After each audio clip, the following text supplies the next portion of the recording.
the pictures are hung too high on the wall.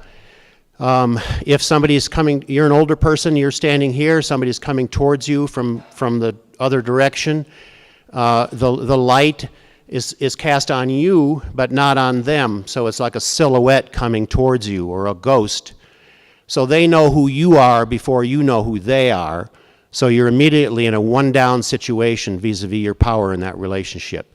It puts you in a tenuous, vulnerable position, just by virtue of the way we've designed the environment. So, and that's something we're going to talk about in a little more detail here. It's based on a presumption that, you know, old age is a medical problem, and so we create a little, like something that looks like a hospital where people are meant to actually live. So if you're an older person, you might just want to stay in your room and not try to, you know, take a risk going outside of the door. Click. We create commercial public environments that are a nuisance as much as anything else. This is a mall, picture of a mall taken by Leon Pastelin, architect at the University of Michigan. And the lighting is poor. There's probably ambient noise from the fountain. There are too many levels. You really don't know where you are, where you're going.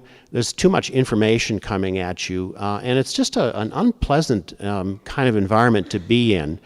Maybe it's meant to chase you out into where the stores are. I don't know. Here's one of my favorites.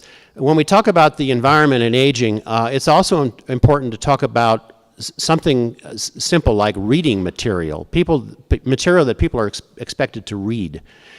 And this is the winner of the National Lighthouse for the Blind Award, the worst ad in, I think, 2002 or something like that. And it's virtually impossible to read. It has a nice Western flavor to it, I guess I should say. However, it's impossible to read. Ironically, it's an ad for Depends. It's paying more attention to sort of the visual environment becomes critical. And again, can be more of a nuisance than anything else, but, click. We also create environments where it's a life and death matter. If you can see this from the back of the room, it's a stairway. We can do a what's wrong with the picture exercise here. What's the problem in this environment? A throw rug. Okay, that could get tripped over. You wouldn't see it because of the glare coming in. Okay. No handrail. Good. And ideally there should be a handrail on both sides. 2 handrails are so much better than 1, let me tell you, because you need them going up and down, and if you have 2 to grab onto, if the stairway is narrow enough, it's so much easier. And what else? The light, the depth perception, and the fact that there's really no contrast at the edge of the steps makes it really a risky kind of environment. So it's not just a question of creating more pleasant environments, but it's also creating environments, doing a better job of creating environments that really reduce the risk of fall and reduce the risk of mortality. And I don't have to talk to you about mortality and its association with falls, because I think you've probably heard a lot about that lately. Okay. Now, why is it important for a community? This is a photo from a wonderful ethnography of aging in St. Petersburg, Florida, done by Maria Vespiri, called City of Green Benches.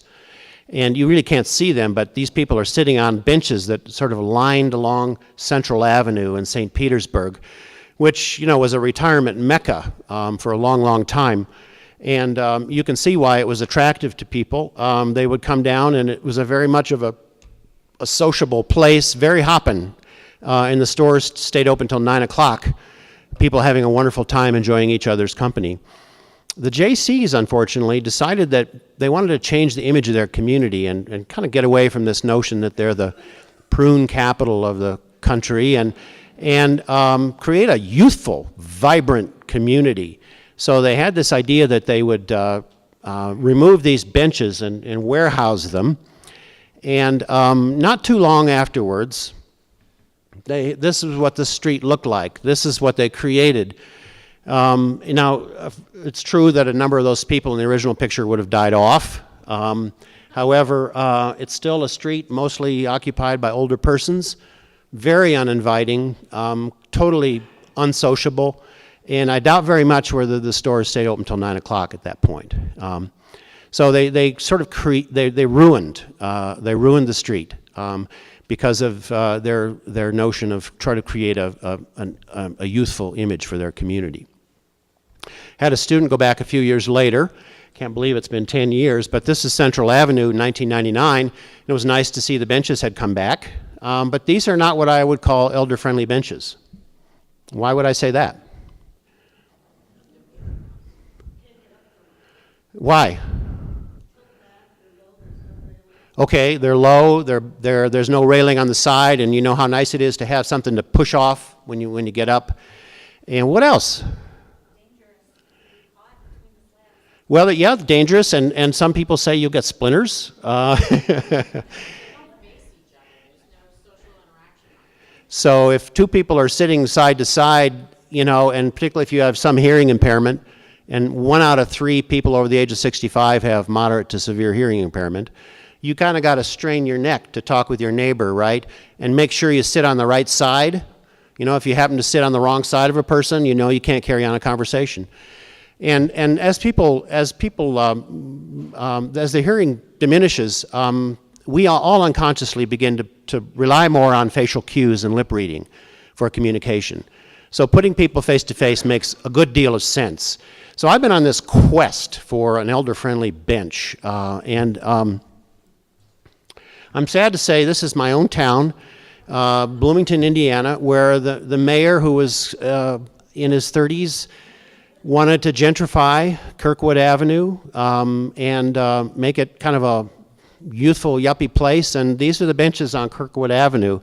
Have to say, I wish I'd had more influence in that decision. It was fairly ineffective, I guess. But this is not a very elder-friendly bench. And I should add, it's not very toddler-friendly, is it, either? You know, you wouldn't want your toddler getting on that bench, because you know how they like to get up on the bench and lean against the back of it. So many of the changes we can make in our environments that benefit older people also benefit people with disabilities, and they benefit children. In other words, changes, we can use aging in a sense as a leading edge for making livability changes in our community that benefits people across the lifespan. And that suggests a lot about the kinds of alliances that you can create with other stakeholders in the community who you may not have thought had a stake in this issue. Children, for example, and there's no reason why kids couldn't have been in the workshop today other than the fact that they're in school. But these issues obviously are very important to children. They have opinions about this stuff, and they have a lot to offer. And older adults, of course, have a huge amount to offer children in a community such as Larimer County. So it's really an issue that's a lifespan issue. It's not just a concern, and that's a point that could be reiterated indefinitely.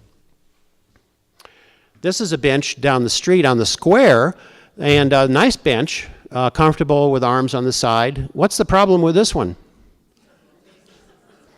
Yeah, if you want to sit and smell the fumes from the van, it's really great. But it's if you turned it around, you could actually participate in the life on the sidewalk, couldn't you? So, duh, you know, right? Okay, here's a good one. This is a bus stop. Could use a little improvement. And this is a zero sign, I guess what you'd call it. It signifies by its lack of something, right? And by its absence.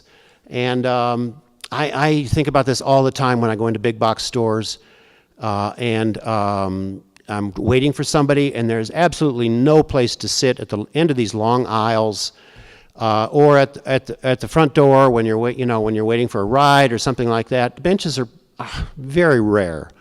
And this is an issue that doesn't just affect older people. There's a million people with low back problems out there, and waiting in line and standing for a long time can be really problematic. Why we don't have more benches in public places is just a mystery to me. Okay.